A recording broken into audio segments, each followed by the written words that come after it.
akoki kosépendre na liwa so kufi c'est fini ozonga lisusu te kasi Satan atiaka bango mo eloko wana bayeba ke Satan azomema bino na danger aomema bino na danger na liwa mais alongoli bino esprit wana yo mona ozwa bien mais aomema na liwa yo ozokufelaka oyo apresente oyo na miso mais apréparer koskibota d'ici peu de temps mukuna aza na droit ya koloba makambo église de réveil te parce que aza dini mais bamukuna baza déjà na bakache ya mabe makasi est-ce que aza lisusu exemple à suivre lelo na évangile ya Congo message nini na prière nini mukuna aza nango est-ce mukuna général lisusu so otali mpenza forme ya mutu bien otali est-ce que mutu aza na vie de prière eyebanaka est-ce que botondisa stade mpo batransmettre bana na nzambe message nini révélation nini ozo comprendre na prière nini oyo bango baotondisa stade wana mpo bakoboma dodo kamba te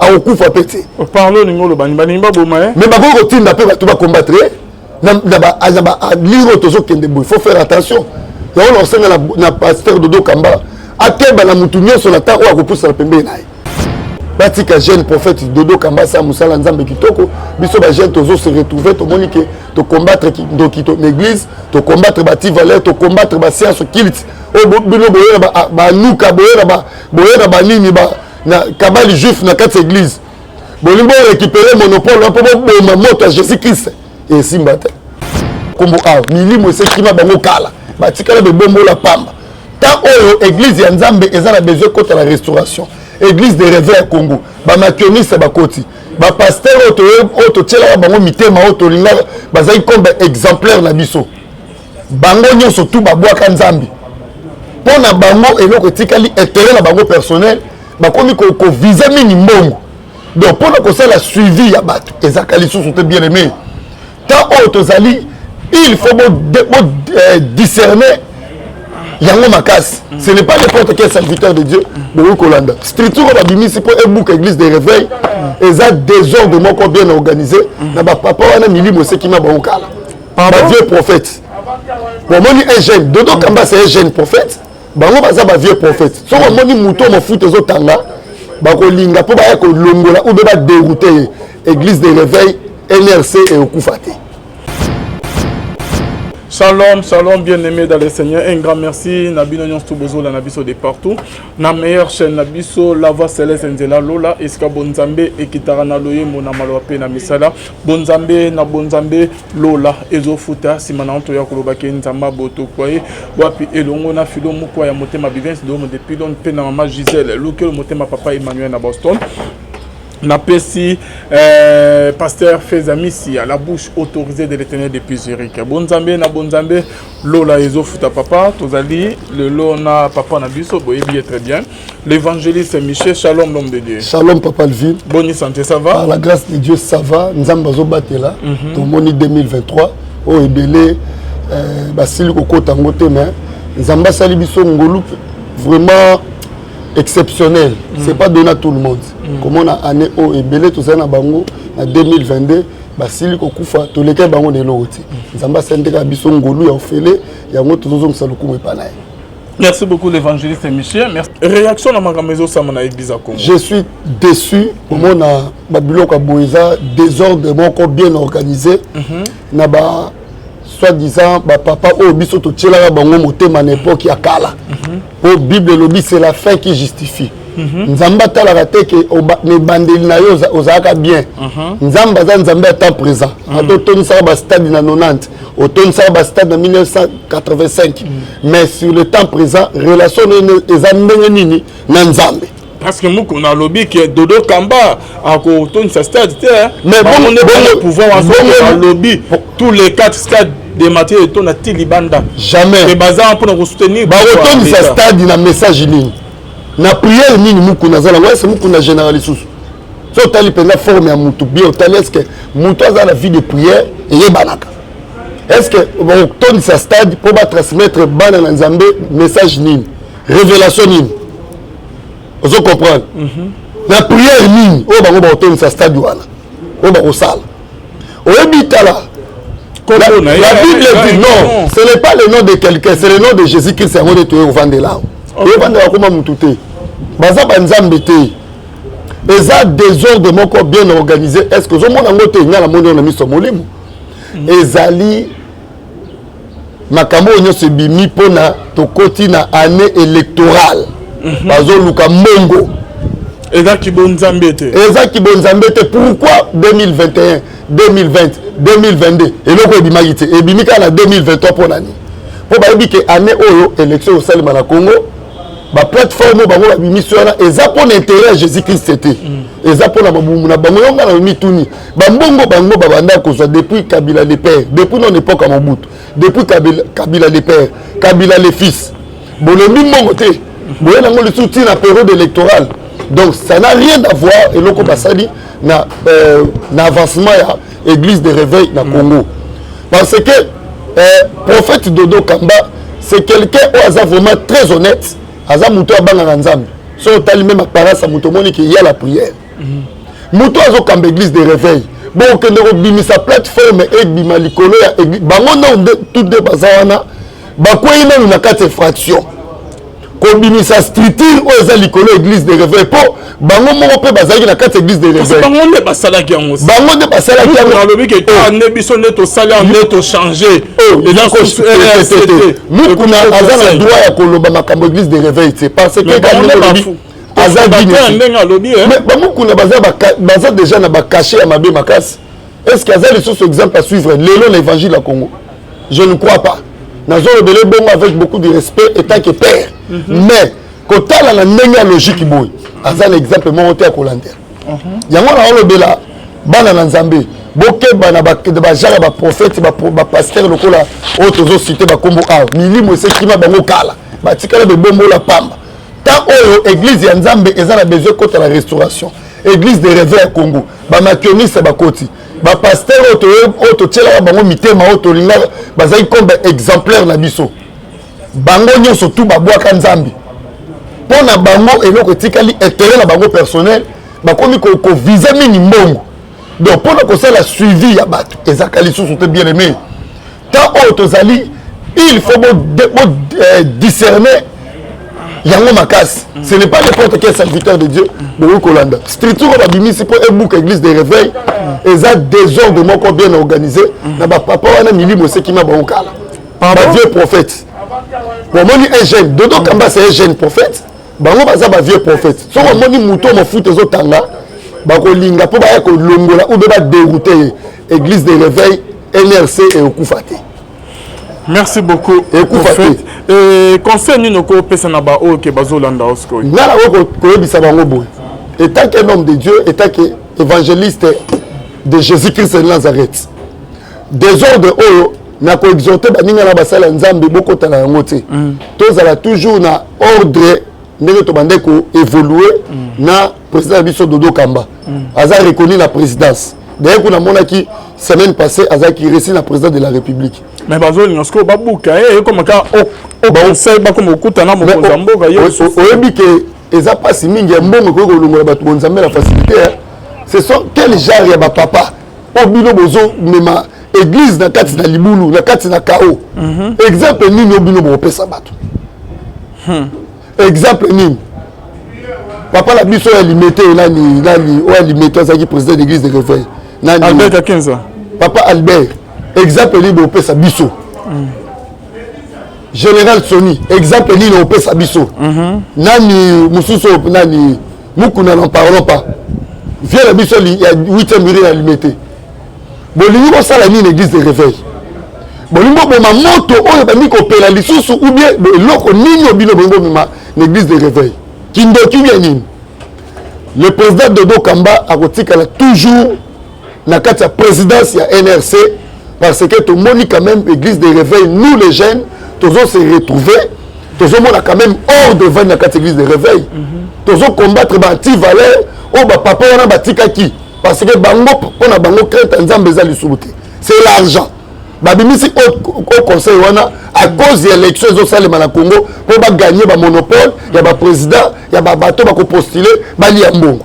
Or bazaza ba mbongo nazo comprendre te ba mbongo te bato pour na bango intérêt à Jésus-Christ et ça les c'est l'argent et là on peut va salir et simbati. et kosimba te moto ondimela bango azati pe bakoboma Dodo Kamba te akokufa pe te parlo ningolo bani ba boma mais bako kotinda pe bato ba combattre na ba liro tozokende boy faut faire attention ya on senga na pasteur Dodo Kamba akeba na mutu nyonso na ta o akopusa na pembe na ye assemble la nzamba akeba pe la tour on est dans les paroles des connaissances professionnelles. quand Dieu parle il y a des choses tant que tu bandes mission de Saint-Esprit qui dit donc même le président Dodo Kamba akeba parce que ba ko utiliser batu ba pembe na ye na ndenge ya mabe ba ko pe ko somba entourage na entourage na ba chepe ba paquet pour ba déstabiliser pour année 2023 eza année moko électorale pour na mboka mais nzambe patalisa que eza année moko monter ba musu ba ko kita ba musu ba ko mata eza bato nzambe ko kitisa bango pour amatisa ba musu parce que na ta oyo ebele bazolinga ba mata mais pour la combattre bazolinga ba sani ba étouffer ba musu groupe ya au conseil wana bini.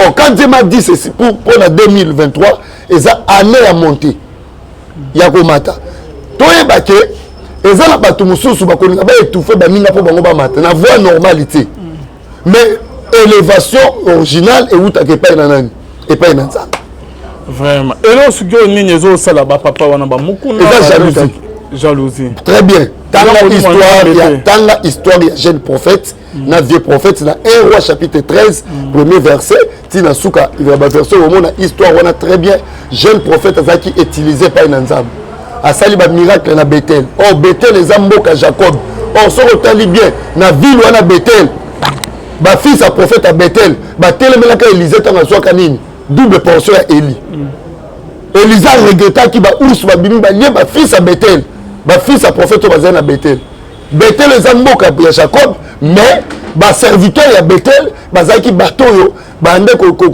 ko ndima penza nini bonzambe la ndinga solote ndinga lo bonzambe la bonzamba or si ko tango nzamba tindi jeune prophète wana asali ba bikamo la Bethel asali ba miracle même roi Jéroboam alingaki atia le boko n'est pas prophète jeune prophète le boko n'est quand même comme suspendu c'est par là que le roi a comprendre que jeune azala nzamba solo jeune abandi ozonga ba fils à prophète so ba yangi na Bethel ba ke ko bisa papa la bango vieux prophète yo vandi mais petit mo ya sa ba bikama kutu roi ngaka tia le boko na vine kangami et puis si vieux prophète zoua Bontan nango bien na 1 roi chapitre 13 bon mon histoire où vieux prophète abis na ba na bo selanga punda na la jeune prophète alanda jeune prophète vous connaissez bien la suite de l'histoire a trompa qui jeune prophète il manque à discernement manque à cause de la confiance en Nzambe ayoki mungongo ya vieux au lieu que atosa mungongo Nzambe lobelaki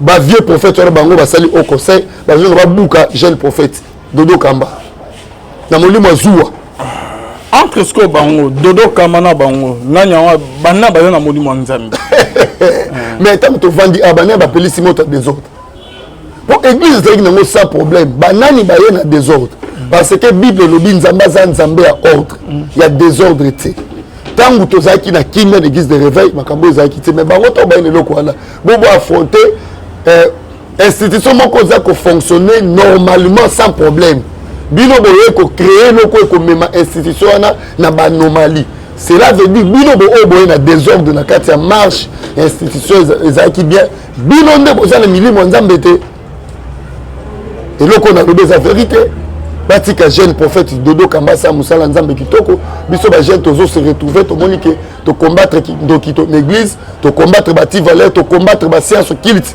o bino boye ba nuka boye ba nini ba na kabali juif na quatre église bolimbo récupérer monopole un peu bon moto à Jésus Christ et simbata parce que tine ke bazo sala nyonso ba bosani Yesu ba bosani Nzambe ko gagner nyonso ya mokili ba bosani pe ke liwe ezali se prendre kasi satan tchaka bango moloko ana ba yebake satan zo me bien na danger on me bien na danger na liwa mais alongo libino esprit wana ko collaborer na satan te na vie ko simba kisité ko simba fait trajet et longola et c'est ça mutu mayela bomoto yo mono zo bien mais a me mona liwa yo zo kufela ka o présenter na miso mais à préparer ko skimota d'ici peu d'état d'ici peu de temps au niveau là-bas cela veut dire tant aux amuto zo collaborer kota déjà banda ko ngano kota au simba kis diable ko présenter biloko na ba bien et embryo on a comme si que ça bien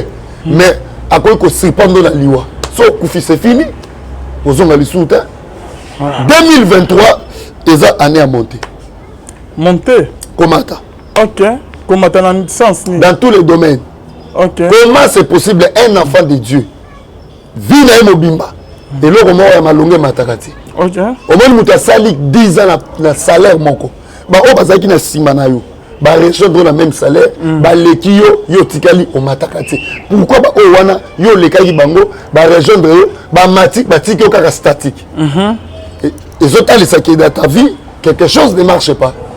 Ah bon? Oui. Jésus-Christ a appelé si biso parabole dans Matthieu chapitre 25 verset 14 à 18 alors lui maître moko alinga qui a des voyages a bengi ba serviteur nae après si il y a bosso 5 temps là après si mi balé 2 temps là il y a mis ça après 7 temps là moko Bible le bi o azo qui 5 tant maître qui il fit valoir à bongo lisango a gagné encore 5 c'est-à-dire azaki na esprit à prospérité 5 on va appeler ça qui est à gagner 5 à salinine à mati c'est ça la montée o azo qui 2 Bible le bi a sali la même chose nengi o azo qui 5 a gagné encore 2 talents et mati o azo qui moko a quelque tumula libulu a 8 talents bié wana a bom yango na libulu a zipi tant on mettre a zongi ba ko rendre compte ah ouais qui na azo qui 5 abi mettre nga na gagner na mati o azo qui 2 abi mettre nga na gagner encore 2 o azo qui moko na Bible bengi mauvais serviteur pourquoi azul moko ba pesa qui a retracer yango akeko kunwa libulu a bombiango mauvais serviteur ton Bible bengi mutu mauvais et zo sala allusion à sorcellerie pour mutu un esprit avancement te ato kabeli $500 à banda commerce après une semaine à se retrouver na 50 azan esprit bénédiction te azan esprit ya travail te azan esprit ya prospérité te mutu azan nzambe ya solo vie na ye mataka okozwa promotion okobanda ba faire ekomata libala bolingo kozak ekobanda toujours komata la mobile no pena mwasi na yo mutu azan na onction monter esika nyonso kozala na vie eloko nyonso kosala ato bandi na 1 okosuka na 10 pe omati mais ebele bolanda ngai bavi na bango ne mata mais ezokende kaka na kokita se kokita parce que quelque chose onction moko ya mabe eza koanime kati na bango ezosenga tobondela mpo ane oyo makambo mais eza mpe na mosala na nzambe parlant vous voulez dire que malheur nyonso to ekomela biso na vie source nango eza nzambe te c'est que ozotamona kobanga nzambe te mosusu ekoki kozala marche noza mabe esalike okita yango na mosusu mpe eza nango bandoki te mosusu mpe bandoki te mosusu etadame ya moto eza mpe mabe moto mosusu otambola na libabe na malédiction ntango yokangami na moto ya bongo papa Alvin c'est-à-dire akoaffecte yo na nini na malédiction et la malchance na ye napesa exemple na Bible Genèse 39 premier verset et la 5e verset Joseph mwana Jacob atekamaki pa bandeko na ye pa Ismaélite Ismaélite ake koteka ko revendre Joseph na Égypte et pa Potiphar officier Pharaon tangu Potiphar asombi Joseph Potiphar a remarqué nini makambo nyonso azalaki na yango epangwami emati même na 2023 po mutu omata na vie sambela na nzambe akutanisa na bato oyo bakoaffecte oyo bakobakisa un plus na vie na yo eno bato bakoyiba mpe bakoretrache oyo eza kati na yo Joseph amemi bénédiction ya monte na vie ya Potiphar mpe na libota ya Potiphar ce sont de telles personnes oyo esengeli yo nanga tosambela na nzambe akutanisa biso na bato aboyi ozalaki na 5 mutu alambakiseli yo 5 eza te kokutana mutu abandi kolongola oyo ozalaki na yango eza malédiction eza esprit ya limitation esprit freinage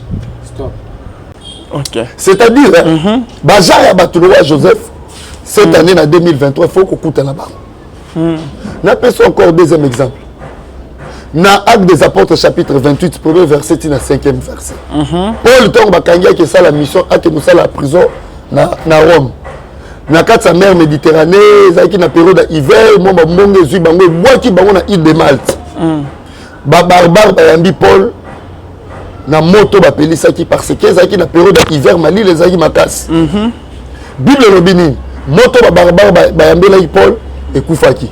Bible lobi Paul ake kolokota bakoni mpona kotia na moto mpo kobakisa moto esani epela bato bayambi yo na motema malamu eloko bayambelaki yo ebandi kokufa yo mpe lakisa bolamu oyo oza nango lakisa kapasité oza na yango mpola lokoti bakoni ake kobakisa na moto oyo babarbare oyo yambelaki bango moto esali epeli. Dans la vie il faut moto abakiselo un plus moto azo retraché la vie na yo kokangama na ye te. Ce sont des sorciers bato misala ya mabe bazaka na mission ya bazaka na oyo tobenga yango nini bazaka na esprit ya kokanga makambo ntango ozokangama na moto oyo aza na esprit avancement te akoconstitue barrière na vie na oyo moto ana besoin omata. Parce que papa olobi que non toza na année à monter et to mata si tu vois que baninga bazokeni boso yozozonga toujours sima. C'est qu'il faut mita très bien. Il faut mita la bien et en plus. Bonzambe ezate. Bonzambe ezate. Yango na baki eza d'abord na angle moko spirituel. Pour muta vivre et monter, il faut à développer vie de prière personnelle. OK. Pour battre belé basambela lisuti na bandako. Ce que par là, na lo baboy, na ndongo lo biwana, c'est que Joseph peut azala pe na problème spirituel minima parce que c'est Joseph bande on est baté qui est à se retrouver na esclave, baté qui est sous c'est pas Potiphar, baté na prison. On a retenu la nyonso wana papa, so retenu Joseph oya ko lo banini. Non pas Joseph peut azala na minima Joseph est tout d'abord azali na grâce à Nzambi. Problème sur les oreilles, bien serré je crois mieux que ma camarade Joseph travailler mais Joseph a se retrouvé dans la prison esclave en Égypte. Joseph est tout d'abord à se retrouver dans la prison parce que Zaki na grâce à Nzambi. Oh bande connaît bazaki na c'est que d'abord bazo souffrir peut-être la grâce à Nzambi. Non, so la grâce à Nzambi. Oleka babitumba ya makasi na vie. Joseph ayi na mututa yedaki eloko yedaki kwa bima na prison vainqueur crainte Nzambi. Kopa ba o lobi ke ceux qui boza na ba problème na famille na vie c'est que bonzambe ba aspect ebele na solo bila po za vaste temps na biso za muke pour expliquer la montée. Joseph ayi na grâce à Nzambe a se retrouver na Égypte comme un migrant. A se retrouver en Égypte. Tala ba caché Joseph ayi nango. Ayi migrant, deuxièmement ayi esclave, troisièmement Joseph azaki moto avec la grâce pe azaki na faveur ya Nzambe kati to lo on akaya Joseph alors yoka moto la Joseph mal donc ozolo ba pour Joseph nani a se retrouver qui na prison ya non esclave et pas Potiphar a se retrouver na prison ya pharaon na Égypte. Est-ce qu'il y a pas problème et ben on est au kibonzambe des akatine te ngolobi kibonzambe za inde katine yango de créer ba problème mais y a pas les qui n'a pas non parce que yo lobi ke ba onions tout bazo matate bazo ke ne musikate vi na ba rozo ngasima parce que ba na kibonzambe. La Bible dit celui qui n'avance pas recule. Est-ce que ngam la combien ce qu'on a avancer te rozo ngasima. Ah bon et là on y au ça ke mutazo ngasima pour vie à Joseph finalité nango monter zalaki finalité nango amataki finalité nango a commis gouverneur. Donc yo soko na kibonzambe il faut mon clair na vie na. Mais la Bible dit ceci. Ésaïe 52 Ésaïe 52 verset 13. Bible le dit voici mon serviteur il prospérera il montera. Ça c'est Dieu qui dit. OK. Que biso bana na Nzambe esengeli to mata. OK. Il faut to mata to prospérer. To souffrir. Mais pour souffrance c'est quoi cause la mais finalité la moza que Nzambe faut amatsa biso. Yango na osenga bana Nzambe ko monter na vie à mutu il faut qu'on développer vie de prière personnelle. Au semble la lisuto olandanga. Ceux qui boutent koki olali sans que au semble. Et on a cinq s'abonner massivement na compte YouTube na biso évangéliste Kuchu TV pour développer ma vie de prière. Pour qu'on a tout ça na prière. Vie de prière. Papa na cette question on a qui ma question tomber. Quand c'est un peu cerveau de base. Vie de prière yango pezali moko oyo ekosala ke bimiso molongi o mata. Je vais parler de la vie de prière. Il faut mata. Il faut bénir. Au mata la prière. Lorsque tu bénis les autres, toi-même tu dois être béni. Effectivement. Il faut pas moi. Mais oui. Dans l'accent verset mon la Bible. Mais on peut la considération de pourquoi. Dans le pays ça peut dans la Bible. Tu dans la makomi. Roba. Et dans la serviteur Yanzame moko. Oui. Alors que nous sommes pauvres, mais nous bénissons beaucoup. Apôtre Paul. Apôtre Paul. Aza pauvre en quoi? Parce que l'apôtre Paul... Parce que oh, bazo épane a prié misa na bon kene liboso. Bazo za la béni. Papa, quand c'est verset Bible était papa. Non, le quand on t'en oebi verset on. Vous avez ce temps pour aller quand on. Oebi quand même verset on. Naebi verset on. Nous sommes pauvres, mais nous bénissons beaucoup. Tant mazolo babongo, nous sommes pauvres en quoi? Matériel, financier, parce que spirituellement, il était béni quand même. Paul a été béni spirituellement. Paul a été béni financièrement. Pour Paul a banné au sang. Paul a banné quand il était païen. Mais Paul a banné au sang la batante pour survivre. Tant que il gagnait l'argent. On appelle cet exemple, monsieur. C'est exemple. Il y a un contredit, il a la même idée dans Paul a banné qu'on travaillait. Il avait la grâce de Dieu. Et puis mais il n'était pas riche. Bon, concernant la richesse, la Bible est confirmée que Paul a été riche. Mais il vivait bien. Jésus lui-même n'avait pas construit des maisons, des immeubles. Jésus-Christ est notre Dieu. Mais oui. Parce que il faut vivre dans le matin. Mais oui, Jésus-Christ est notre modèle. Bible le dit dans Luc chapitre 2, Luc chapitre 2 verset 52. Jésus-Christ est croissé en stature, en sagesse, en esprit, devant Dieu et devant les hommes. Mais pourquoi vous me dites que ce croissance c'est la raté pourquoi? On appelle ça sous verset monsieur. C'est un verset pourquoi vous considérez au moins l'hôtel ça balance. C'est non na makomi papa. Mais moi l'ensemble il faut accroître dans toutes les choses. Pourquoi ma souffrance était continuelle? Est-ce que mon continuel papa là qui s'est donc à mon avis que souffrance n'est les cas qui dans la verset on a bien Jérémie chapitre 15 verset 18. Bible nous dit pourquoi ma souffrance est-elle continuelle. Et les cas qui continuels. Nzambe abisaki Jérémie. Si tu te rattaches à moi, si tu te rattaches, quand on dit rattache, c'est-à-dire la personne était détachée à Dieu à un certain moment. Ce qu'on a dit, tous en or. Maintenant, on t'a dit ça. Nathalie, c'est au Bible lobby. Continuel. Oui, continuel. Nzambe abisaki na Jérémie, souffrance nous a continuelle parce qu'à un certain moment, détachement Zaki. Ok, on appelle cet exemple Moussous. Et cet exemple Moussous. Ok. Parce que nous avons dit que pour le lobby que bah oh non skill Dieu qui est bibosoté. Il faut pas mata. Il faut pas mata. C'est qui bozo mataté. Il faut que malade du mozo longanzo toté. Voilà. C'est que mitala vie normal. Quelque chose va marcher bien. Ok. Jérémie a le bien mon Dieu. L'appel ça c'est Moussous papa. Tu te rattaches à moi. Ok. C'est que au lobby que c'est que Jérémie a tiré un mot nzambi. Mais moi attaché à la soto tanya au Dieu. Que la personne était détachée à certains moments. C'est que Paul un mot peut se détacher que nzambi. Pour comparer Jérémie à Paul.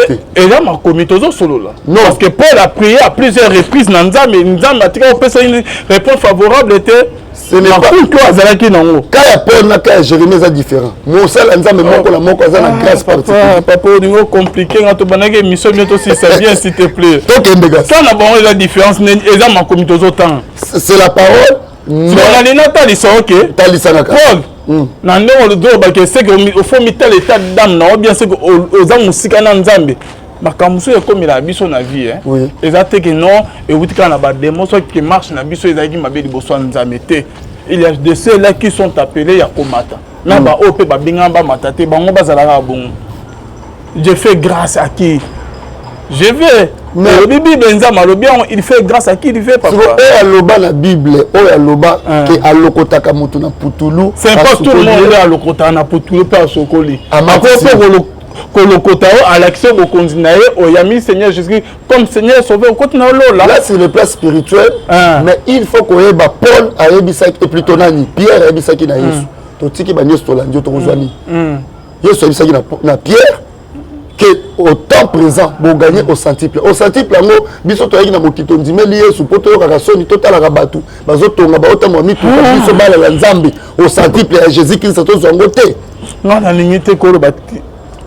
On a côté on nous que malheur on tout ce que persister dans la vie na biso c'est que tous en a qui bon Nzambe te. Non, na lobi pas comme ça. C'est qu'il y a quelque chose qui ne va pas. Na lobi boy. Il faut te vivre heureux dans la vie. Quelque chose hein. Na loba ki ngo que makambo message a monté eza vaste ko zo biso ta mingi. bon pour flasher kaka c'est pas dit que malheur nous sommes là yango et outi kaka tozo ngasima to promettre bon tozo ngasima na kozo yango kolikoya OK so na ko compléter yango pour compléter na ba verser tellement papa banina on a nous la montée pour développer même RDC ça a besoin de serviteurs au bazo multiplier bazo multiplier Congo pe zo ça la prophétie zo mona ba coup de tezo ça tout ba coup de effectivement mboka na biso mabe ekanga meyo wana balobi suke bakangi ba mercenaire mobo na katanga ba mercenaire français ok baza toujours na ngamu ya gaga mito bulane ke ba lâcher suka na yo comme ndenge mosakola lobaki on dirait que profession ngo ya suka ya gaga on dirait ko kisama nango te batu quand Dieu parle tant plutôt Noah tonga arche azoloba kala mingi te mbule obeta omona ino lokwa mutali boma tonga nzamba zo talisa ngala ba prière à chaque fois pour Kagame avant 2025 au moins que a changé à bon la moto à Ozalati bato zo mona ngolo ko ba vantir tant nzamba zo ebisanga que Rwanda lokoya bato on dit mati pays un grand pays comme la RDC OK vas-y un pays comme la RDC ezo bimisa ba serviteur au bazako ya na révélation fraîche ozo tala lola bato zo dit mati au moniteur nzamba zo ebisanga pour na Rwanda que Kagame a kolongola Kagame a toujours mon adapté à lobby que zaye Kagame RDC en sous qui sabango azali na ba appui bani donc yokala bisao nzamba persister Moïse soutenir bango toujours nzamba tini Moïse liboso Pharaon OK aibisa na Pharaon atika peuple Israël Pharaon bana ko satete tetite o Kagame azana ngozaka ndenge Pharaon azalaki ko ça la Bible il y a des serviteurs de Dieu baso loba pour la libération ya bana Israël que dans Pharaon bana ko boya tala tetite c'est Pharaon égal Kagame tozoloba il y a des gens au bazo ndimate tetite c'est ne zo memaye petit à petit na kati libulu mais rouge ko melai. Merci beaucoup l'évangéliste Amicie d'être venu, c'est la fin de mais rouge ko melai. Merci Kagame akokufa. Pour développer prochainement. Prochainement, la Koya, tu compléter pour ma monter. Monter, na c'est pas un thème fort ma casse. Nous avons atteindre des serviteurs de Dieu fidèles au besoin la capacité à ko bongo les locaux et mata. Même na katia na gouvernement na biso il faut tous à la ba ministre ba beaucoup maître ba agent au besoin la capacité à multiplier mboka. Parce que poste neti il y a beaucoup maître rendre commune on a propre. Bongi ça même un plus. Les attaques ba pesio aux postes et comme il y a une famille na yo mbongo l'état au caméra merci l'homme tout le libulu au bombi au comme cotisant on était non voilà tout quoi na moi la prochaine d'être venu votre numéro de téléphone est ali plus 243 9 98 99 36 59 numéro langage opérationnel butu mo itongo pourquoi et puis tout ça là ba forte prière chaque jour chaque 22h na 22h à l'autre la prière et puis na 5h la prière et puis na 11h la prière abonnez-vous massivement na chaîne na biso ya prière vous tapez évangéliste Ekuchu TV abonnez-vous massivement na chaîne na biso pour bo rataka ba prière té au développer vie de prière personnelle ndenge to uti ko loba on a papa Alvin nzamba pambola bino vraiment tozo senga pe to na service ya achat ya parcelle pour na église de quoi ça toucher linga contribuer benga na numéro nanga so za toucher au contribuer pour na achat ya parcelle et ça volontairement sunga musala ya nzambe okotisi nzambe nyongo nzambe atikala nyongo mutu te napesi mbote mingi na mama Colette Kalou depuis Londres mbote mingi na pasteur Catherine Santos na Canada na Winnipeg nzambe pambola bino. Merci beaucoup bonzambe na bonzambe lola ezofuta simananto ya ko bakenzama boto kwa yesu bye. Ça qui fait papa oyo aloba na Bible oyo aloba ke alokotaka mutu na putulu c'est pas tout le monde alokotaka na putulu pe asokoli amako kolokota à l'action au continent au yami Seigneur Jésus comme Seigneur sauver au continent là c'est le plan spirituel mais il faut que ba Paul a yebisa et plutôt nani Pierre a yebisa ki na Yesu to tiki ba nyoso to landio to kozwani Yesu yebisa ki na Pierre que au temps présent pour gagner au centuple ngo biso to yaki na mokito ndimeli Yesu poto yo kaka soni total rabatu bazo tonga ba otamo mitu biso bala la nzambe au centuple ya Jésus Christ to zongo te non na lignité ko lo bati on a côté on nous a malheur on tout ce que persister dans la vie na biso c'est que tozana ki bonzambe te. Non, na lobby pas comme ça. C'est qu'il y a quelque chose qui ne va pas. Na lobby boy. Il faut te vivre heureux na vie. Quelque chose na lobby qui ngo ke makambo message ya monter eza vaste ko zo biso tamingi. Na zo c'est comme bon pour na ko flasher kaka. C'est pas dit que malheur nyo sozala yango e wuti kaka. Tozo ngasima. To promettre bon tozo ngasima. Na ko zo ngo koleko ya. OK. So na ina kwa ko compléter yango pour compléter. Na nga zo ba verser ça. Mon papa bani na on a no. La montée. Pour développer. Même RDC ça a besoin de serviteurs au bazo multiplier. Bazo multiplier. On peut ça la prophétie. Non. On a ba coup d'été ça tout ba coup d'état. Effectivement mboka na biso mabe et quand mais wana ba lobi suke ba kangi ba mercenaire mobo na katanga ba mercenaire français OK ba da toujours na ngamu ya gaga mais to bulana ke ba lâcher suka na yo comme ndenge mosakola loba ki on dirait que profession ngo ya suka ya gaga mais on dirait ko kisama na ngote batou quand Dieu parle tant plutôt noazo tonga arche azoloba kala mingi te mbule obeta omona ino lo kwa mutali boma tonga nzamba zo talisa ngala ba prière à chaque fois pour Kagame avant 2025 au moins que a changé a bon la motem a ozalati ba zo mona ngolo ko ba vantir tant nzamba zo yebisanga que Rwanda lokoya ba to ndimati pays un grand pays comme la RDC OK vas-y un pays comme la RDC ezo bimisa ba serviteur o bazako ya na révélation fraîche ozo tala lola ba to ndimati au moniteur nzamba zo yebisanga pour Rwanda que Kagame a kolongola Kagame a toujours mon adapté à lobby que zaye te Kagame RDC en sous qui sabango azali na ba appui bani donc yokala bisao nzamba persister Moïse soutenir bango toujours nzamba tini Moïse liboso Pharaon OK aibisa na Pharaon atika peuple Israël Pharaon bana ko sa tete o Kagame azala ngo zaka ndenge Pharaon azalaki ko sa na Bible il y a des serviteurs de Dieu bazo loba pour la libération ya bana Israël que dans Pharaon bana ko boya tala tétité c'est Pharaon égal Kagame tozo loba il y a des gens au bazo ndimate tétité c'est ne zo memaye petit à petit na kati libulu mais rouge ko melai. Merci beaucoup l'évangéliste Amicie d'être venu, c'est la fin de mais rouge ko melai. Merci Kagame a ko kufa. Pour développer prochainement na koya na ba to compléter pe makambo monter na sepe na tembo fort makasi nzambe fo atinda ba serviteur de Dieu fidèle o bazana capacité ya ko bongo lelo ko emata même na kati ya na gouvernement na biso il faut tous la ba ministre ba bourgmestre ba agent o bazana capacité ko multiplier mboka ba peso poste neti ya bourgmestre rendre commune na propre bongisa mema un plus exactement ba peso aux postes et comme il y a une famille na yo mbongo l'état au caméra merci l'homme tout le libulu au bombi au comme cotisant on était non voilà tout quoi na moi la prochaine d'être venu votre numéro de téléphone est ali plus 243 9 98 99 36 59 numéro langage opérationnel butu mo itongo pourquoi et puis tout ça là ba forte prière chaque jour chaque 22h na 22h à l'autre la prière et puis na 5h la prière et puis na 11h la prière abonnez-vous massivement na chaîne na biso ya prière vous tapez évangéliste Ekuchu TV